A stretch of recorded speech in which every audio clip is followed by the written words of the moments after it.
C'est un événement qui dure depuis 26 ans, 2 fois par an. C'est la 3e fois qu'on a la neige en 26 ans. Bon, c'est comme ça, on fait avec. On a moins de plantes que d'habitude. Forcément, tous les producteurs qui font des plantes un peu fragiles, des plantes d'intérieur, des choses comme ça, on a préféré les laisser au chaud. Donc là, on a vraiment que les plantes rustiques, des arbustes, des conifères, des rosiers, des vivaces, des plantes aquatiques. On propose plein de plantes aromatiques et médicinales.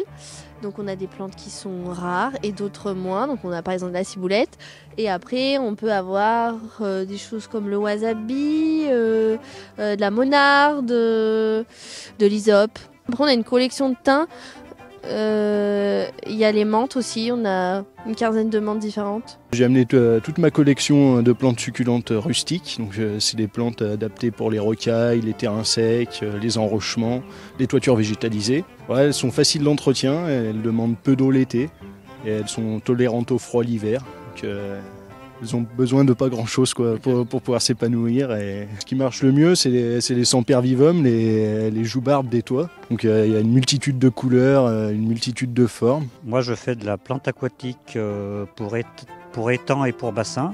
Donc plante d'extérieur, vivace, on laisse toute l'année dehors, pour un peu toutes les profondeurs, de 0 jusqu'à 1 mètre ou plus. Si on a un bassin avec une berge, il y a des plantes de berge. Après, s'il y a plusieurs niveaux, plusieurs paliers, après on peut mettre du nénuphar, on peut mettre... Ça dépend les profondeurs d'eau qu'on a. Puis il y a aussi l'exposition. Les nénuphars, si on veut de la fleur, il faut du plein soleil. Après, ça dépend aussi de l'exposition qu'on a. L'énorme avantage d'une fête des plantes, c'est qu'on fait venir des producteurs qui sont spécialisés. Et ça permet pour le public de pouvoir poser des questions, s'intéresser et voir autre chose que ce qu'on trouve de manière beaucoup plus classique dans des jardineries. Voilà. C'est la plus grande jardinerie des Pays de Savoie, le temps d'un week-end. Je n'ose plus regarder les prévisions météo, mais aux dernières nouvelles, c'était un arrêt de la neige, un refroidissement nocturne un petit peu plus important, un -3, -4 demain matin de bonne heure. Et puis surtout que la neige s'arrête de tomber parce que ça mouille, quoi. Voilà. Bon, ceci dit, je me suis battu pendant 26 ans à la radio avec mes collègues à chaque fois qu'ils disaient mauvais temps, beau temps.